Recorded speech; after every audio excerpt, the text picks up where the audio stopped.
మీరు ఓటమి నుంచి కూడా ఏమీ పాఠం నేర్చుకున్నట్లు లేదు. ఎందుకు ఓడిపోయాం అనేటువంటి ఆలోచన మీరు చేసుకున్నట్లు లేదు. ఎందుకనంటే మీరు పోతున్న పంతం మళ్ళీ అట్లానే ఉంది.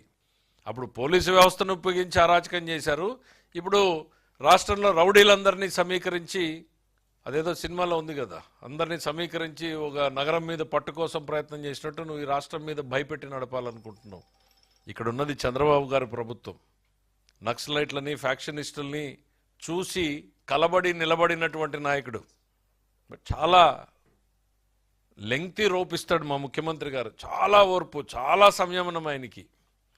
నీలాంటి అరాచకాల్ని మాత్రం సహించేది ఉండదు అనేటువంటిది ఈరోజు చెప్తా ఉన్నాం. ఇవన్నీ కూడా చాలా ఆర్కెస్ట్రాడ్. మీరేవో మీ టూర్లో రప్ప రప్ప నరికేస్తామనంటే సంతోషం అంటావు నువ్వు. ఒక మాజీ ముఖ్యమంత్రిగా నువ్వు ప్రెస్ మీట్లో దాన్ని ఖండించాల్సింది పోయి, ఇది మాకు సంబంధం లేదు, ఈ ఆలోచన కాదు, ఇది మా భావజాలం కాదు అని చెప్పాల్సింది పోయి, సంతోషం నరికేద్దాం అంటున్నాడు కదా, సంతోషం అంటున్నాడు అని అంటే ఏం చెప్పదలుచుకున్నావు సమాజానికి? హింసని ప్రేరేపించడం కాదా?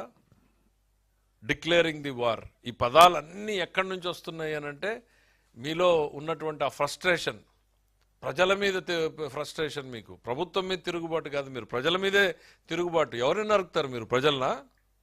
ప్రజాస్వామ్యాన్నా? ఎవరిని? ఓటమి నుంచి మీరు అసలు ఓటమిని అర్థం చేసుకున్నట్లు లేరు మీరు ఇంతవరకు. మీలో ఎక్కడా కూడా మార్పు కనపడడం లేదు. ఒక రాజకీయ నాయకుడు ఓటమి తర్వాత సమీక్ష, అంతర్మదనం జరుగుతుంది, సమీక్ష జరుగుతుంది, ఎన్నో మార్పులు వస్తాయి.